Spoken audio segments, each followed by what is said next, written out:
जय हिंद दोस्तों, मैं राजेश सुथार अपने इस नए यूट्यूब चैनल आरजे सुथार पर आपका स्वागत है। आज के वीडियो में हम पढ़ने जा रहे हैं पॉलिनोमियल्स, जो कि क्लास 10th का सेकंड नंबर चैप्टर है। तो सबसे पहले इसके शब्द की ओर ध्यान देते हैं। पॉलिनोमियल्स, जिसको हम हिंदी में कहते हैं बहुपद। बहु का मतलब होता है बहुत सारे और पद का मतलब होता है टर्म्स। जब बहुत सारे टर्म्स एक के साथ एक के साथ एक जुड़ते चले जाते हैं तो एक बहुपद का निर्माण होता है।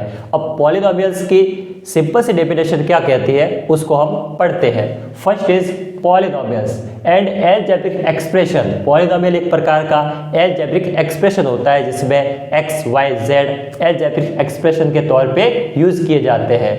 इन which the exponent of variables, जो इसका एक्सपोनेंट यानी कि पावर होती है वो हमेशा वेरिएबल्स होनी चाहिए। Involve are only non negative integer, only for non negative integer ही होनी चाहिए। यदि आप कहो कि इसमें नेगेटिव नंबर आए तो पॉलिनोमियल्स नहीं होगा, अगर फ्रैक्शनल नंबर आए तो भी पॉलिनोमियल्स नहीं होना चाहिए। हमेशा उसकी जो पावर होनी चाहिए वो हमेशा होल नंबर में होनी चाहिए, तभी वो पॉलिनोमियल्स कहलाता है। An algebraic expression in which the exponents of variables involved are only non-negative integers is called a polynomials। यदि पॉलिनोमियल शब्द को तोड़ दिया जाए तो ये पॉलिनोमियल शब्द दो शब्द से मिलकर बना है। First is poly and second is nomials. Poly means many यानी कि बहुत सारे, बहु, एंड नोमियल्स मीन्स टर्म्स यानी कि पद। जब बहुत सारे पद मिलते हैं तभी एक प्रकार से पॉलिनोमियल्स का निर्माण होता है। आई होप आप बस समझ चुके होंगे कि कौन कौन सा पॉलिनोमियल होगा। हम कह सकते हैं यदि पॉलिनोमियल्स के पावर यदि नेगेटिव में आती है तो वो पॉलिनोमियल्स नहीं होता, रूट में आती है तब भी वो पॉलिनोमियल नहीं होता, फ्रैक्शन में आती है तब भी वो पॉलिनोमियल नहीं होता। एक कंडीशन होनी चाहिए कि जो भी आपका वेरिएबल हो उसकी पावर हमेशा होल नंबर होनी चाहिए। अब आप कहोगे कि सर होल नंबर क्या होता है? होल नंबर हमेशा 0 से लेकर इनफाइनाइट तक चलता है, 0 1 2 3 इनफाइनाइट तक। मीन्स हमेशा वेरिएबल की पावर जब आपके पास में होल नंबर होगी तभी वो एक प्रकार से पॉलिनोमियल्स होगा। तो आई होप आप समझ चुके होंगे कि पॉलिनोमियल्स क्या होता है। आज के हम इसके इंट्रोडक्शन के वीडियो में हम यही जानेंगे कि किस प्रकार हम इस चैप्टर में महत्वपूर्ण जो सूत्र है उनका उपयोग करके इस चैप्टर को पूरा कर सकते हैं। तो पॉलिनोमियल्स मीन्स पॉली एंड नोमियल्स, हमेशा वेरिएबल की पावर होल नंबर में होनी चाहिए तो ही वो पॉलिनोमियल्स होगा। एक सिंपल से फंडे के द्वारा समझते हैं। यहाँ पर लिखा हुआ है px is equal to A X की power 0 plus A one X की power 1 plus A two X की पावर 2 प्लस में ए थ्री एक्स की पावर 3 प्लस में dot dot dot A N X की पावर n। मीन्स यहाँ पर x की पावर जो है वो हमेशा होल नंबर में चलती हुई जा रही है। This is a polynomials.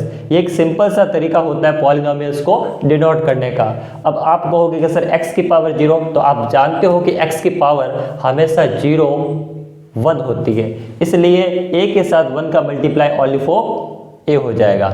अब यहाँ पर हमने पढ़ा तो हमें ये जानने को मिला कि पॉलिनोमियल्स होता क्या है, ये तो हमने समझ लिया। अब हम पढ़ेंगे कि टाइप्स ऑफ पॉलिनोमियल्स के बारे में। यदि उसके ऊपर पावर 1 लग जाए, 2 लग जाए, 3 लग जाए तो किस प्रकार से पॉलिनोमियल्स को डिनोट करेंगे। तो सेकंड हमारा टॉपिक होने वाला है टाइप्स ऑफ पॉलिनोमियल्स के बारे में। टाइप्स ऑफ पॉलिनोमियल्स कुल मिला के linear polynomials, quadratic polynomials, third is cubic polynomials and fourth is by quadratic polynomials. अब ये क्या होते हैं वो समझते हैं। फर्स्ट टाइप है लीनियर पॉलिनोमियल। लीनियर पॉलिनोमियल्स वो होगा जिसकी डिग्री यानी कि हमेशा जो उसकी पावर होगी, जो वेरिएबल की पावर होगी वो हमेशा 1 होगी, तो वो वाला कहलाएगा लीनियर पॉलिनोमियल्स। आई होप आप समझ चुके होंगे कि लीनियर पॉलिनोमियल क्या होता है कि यदि उसकी डिग्री 1 हो तो वो लीनियर पॉलिनोमियल कहलाएगा। जैसे कि एग्जांपल के तौर पे 3x प्लस 9, तो यहाँ पर x की पावर हमेशा 1 है। x की पावर कितनी है? 1 है। तो ये वाली जो इक्वेशंस है वो पॉलिनोमियल में लीनियर पॉलिनोमियल की कैटेगरी में आएगी क्योंकि इसके ऊपर डिग्री 1 है। सेकेंड इज क्वाड्रेटिक पॉलिनोमियल जिसकी हमेशा डिग्री 2 होनी चाहिए। एग्जाम्पल के तौर पे समझे तो 2x स्क्वायर प्लस में 4x माइनस 7। यहाँ पर यदि आप ध्यान से देखें तो x की पावर 2 है, मतलब क्वाड्रेटिक पॉलिनोमियल्स है। जो क्वाड्रेटिक पॉलिनोमियल्स होते हैं उसके जो जीरोज होंगे, शून्यांक होंगे, वो भी हमेशा 2 ही होंगे। आई होप आप फर्स्ट के बारे में समझ चुके हो, सेकंड के बारे में समझ चुके हो। Third is cubic polynomials. Cubic polynomials में जो डिग्री होगी वो हमेशा 3 होनी चाहिए, यानी कि उसका जो वेरिएबल है उसकी पावर हमेशा 3 होनी चाहिए। एग्जाम्पल के तौर पे 3x³ प्लस में 4x² प्लस x प्लस में 10, this is a cubic polynomial. And fourth is a by quadratic polynomial, जिसकी आप हाई क्लास में जाके अध्ययन करोगे। उसकी पावर हमेशा 4 होनी चाहिए, ax की पावर 4 प्लस में bx की पावर 3 प्लस में cx² प्लस में dx प्लस में e। तो टाइप्स ऑफ पॉलिनोमियल्स के बारे में आप समझ चुके होंगे। First is linear polynomials degree 1 and second is quadratic polynomials degree 2 and third is cubic polynomial degree 3 and fourth is by quadratic polynomials degrees 4। तो इस प्रकार आप समझ चुके होंगे कि पॉलिनोमियल्स क्या होता है और पॉलिनोमियल्स की डिग्री के हिसाब से हम उसको किस टाइप में डिनोट कर सकते हैं। आगे हम पढ़ेंगे कि इसके कौन कौन से फॉर्मूले होते हैं और किस प्रकार से उसको समझ सकते हैं। Zeros and coefficient of a polynomials, relation क्या होता है जीरोज और कोफिशिएंट ऑफ पॉलिनोमियल्स के बीच में। तो लेट सपोज आपके पास में क्वाड्रेटिक इक्वेशंस है। मैंने आपको बताया कि क्वाड्रेटिक इक्वेशंस क्या होती है, जिसकी पावर हमेशा 2 होती है। अगर उसकी पावर 2 है तो उसके जीरोज भी हमेशा कितना निकलेंगे, 2 ही निकलेंगे। तो हमने यहाँ पर लेट्स किया है कि let's alpha and beta are zeros of a quadratic polynomial ax² plus bx plus में c। तो first of all coefficient of x² is equal to a, x² के आगे a लिखा हुआ है इसलिए coefficient of x² is equal to a and coefficient of x is equal to b, क्योंकि x के आगे b लिखा हुआ है इसलिए coefficient of x is equal to b and coefficient of x की power 0 is equal to c। हमेशा x की पावर 0 एक ही होता है इसलिए कोफिशिएंट ऑफ x की power 0 is equal to c हो जाएगी। इस प्रकार हमें यह पता चला कि एक क्वाड्रेटिक पॉलिनोमियल थी, इसके कोफिशिएंट a, b और c क्या क्या होते हैं। अब यहाँ से फर्स्ट फॉर्मूला आपके पास में आता है सम ऑफ जीरोज के लिए। सम ऑफ जीरोज के लिए तो जीरो हमने पहले लेट्स किया था अल्फा और बीटा, इसलिए sum of zero is equal to alpha plus beta is equal to minus b upon a। तो माइनस है इट इज, बट b की जगह हम लिख सकते हैं कोफिशिएंट ऑफ x, इसलिए कोफिशिएंट ऑफ x अपॉन में a मीन्स क्या होता है, a मीन्स होता है coefficient of x², then coefficient of x² means first formula sum of zeros is equal sum of zeros alpha plus beta is equal to minus b upon a या फिर minus coefficient of x upon coefficient of x²। I hope first formula आपको learn हो चुका होगा। Second formula है product of zeros alpha into beta is equal to c upon a is equal to constant terms upon में coefficient of x²। यहाँ पर आप coefficient of x की पावर 0 भी कह सकते हो और इस c को हम कांस्टेंट टर्म्स भी कह सकते हैं, क्योंकि एक कांस्टेंट के तौर पर अप्लाई की जाती है। तो आई होप आप समझ चुके होंगे कि दोनों फॉर्मूले आपके लिए कितना इंपॉर्टेंट है। First formula sum of zeros is equal to minus b upon a and second products of zeros is equal to alpha beta is equal to c upon a। ये आपके एक्सरसाइज 2.2 में बहुत काम आने वाले हैं। अब कोफिशिएंट कैसे फाइंड करते हैं उसका एक एग्जांपल समझते हैं। लेट्स सपोज दैट एक कोई पॉलिनोमियल दी हुई है 2x² प्लस में 3x प्लस में 3 इज इक्वल टू 0।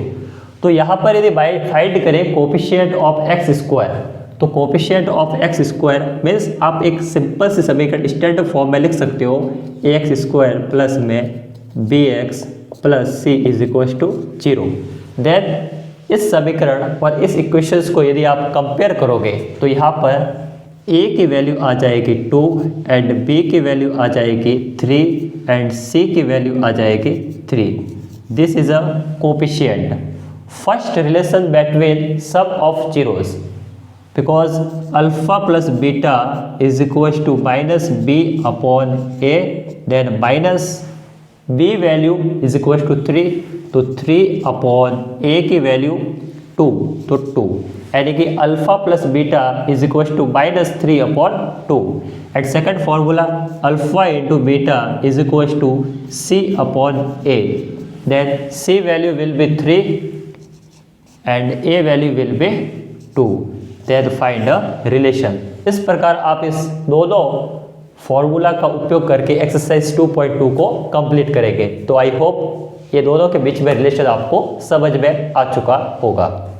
जबकि आपके पास में क्वाड्रेटिक इक्वेशंस हो तो उसके आप सम ऑफ जीरोज और प्रोडक्ट ऑफ जीरोज को कैसे फाइंड कर सकते हैं। यदि आपके पास में एक क्यूबिक पॉलिनोमियल्स आ जाए, क्यूबिक पॉलिनोमियल्स मीन्स मैंने आपको समझाया था कि उसकी जो पावर होती है वो हमेशा 3 होनी चाहिए, तो वो क्यूबिक पॉलिनोमियल कहलाएगा। अगर उसकी पावर 3 है तो उसके जीरोज भी कितने निकलेंगे, 3 निकलेंगे। इसलिए यहाँ पर ध्यान से देखें, यहाँ पर आपके पास में क्यूबिक पॉलिनोमियल है ax³ प्लस में bx² प्लस में cx प्लस में d। तो लेट्स सपोज दैट इसके जो जीरोज होंगे वो आपके पास में क्या क्या होने चाहिए।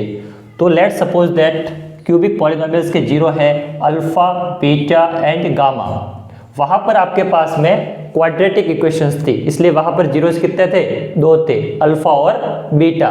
जबकि यहाँ पर आपके पास में क्यूबिक पॉलिनोमियल है, इसलिए यहाँ पर आपके पास में जीरोज होंगे अल्फा, बीटा एंड गामा। अब इसके बीच में कोफिशिएंट और जीरोज के बीच में क्या रिलेशन होता है उसको समझते हैं।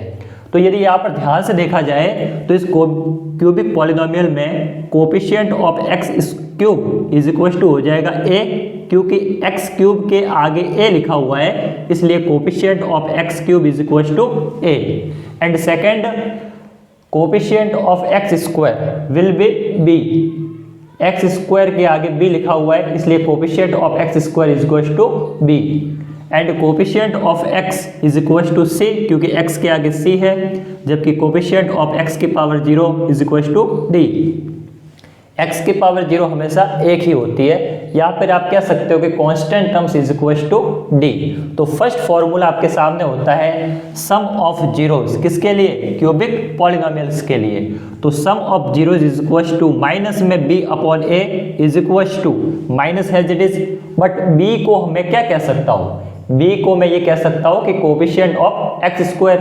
तो यहाँ पर लिखा है coefficient of x²। Second product of zeros, product of zeros होता है माइनस में d/a। यहाँ पर आपके पास में d क्या है, कोफिशिएंट ऑफ x की पावर 0 या फिर कांस्टेंट टर्म। तो यहाँ पर माइनस है d लिखा जाएगा, जबकि d की जगह कांस्टेंट टर्म अपॉन में a की जगह कोफिशिएंट ऑफ x³। तो आई होप आप समझ चुके होंगे कि यदि आपके पास में कोई क्वाड्रेटिक इक्वेशंस आ जाए या फिर कोई क्यूबिक पॉलिनोमियल आ जाए तो उसके बीच में जो जीरो और कोफिशिएंट के बीच में रिलेशन होता है उसको आप कैसे फाइंड कर सकते हो। सम ऑफ जीरोज के लिए पूछे अगर क्यूबिक पॉलिनोमियल में तो माइनस में b/a, और यदि आपको प्रोडक्ट्स ऑफ जीरोज के लिए पूछे क्यूबिक पॉलिनोमियल में तो आप लिखोगे माइनस में d/a।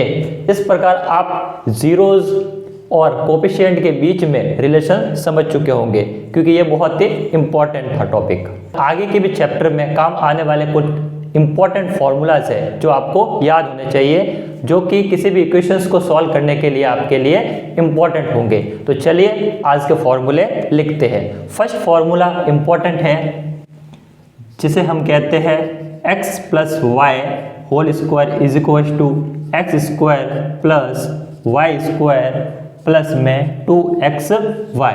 This is the first formula, x plus y whole square is equal to x² plus y² plus में 2xy। Second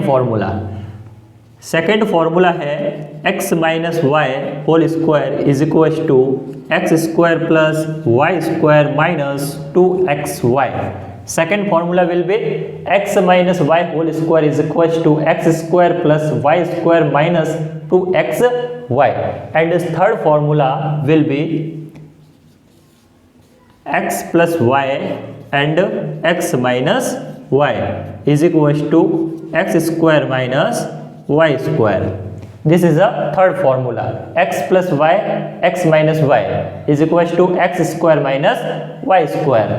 And fourth formula, very important, x plus a, x plus b is equal to X square plus A plus B X plus A into B. This is a very important formula. x plus A X plus B is equal to X square plus A plus B X plus A into B. And fifth formula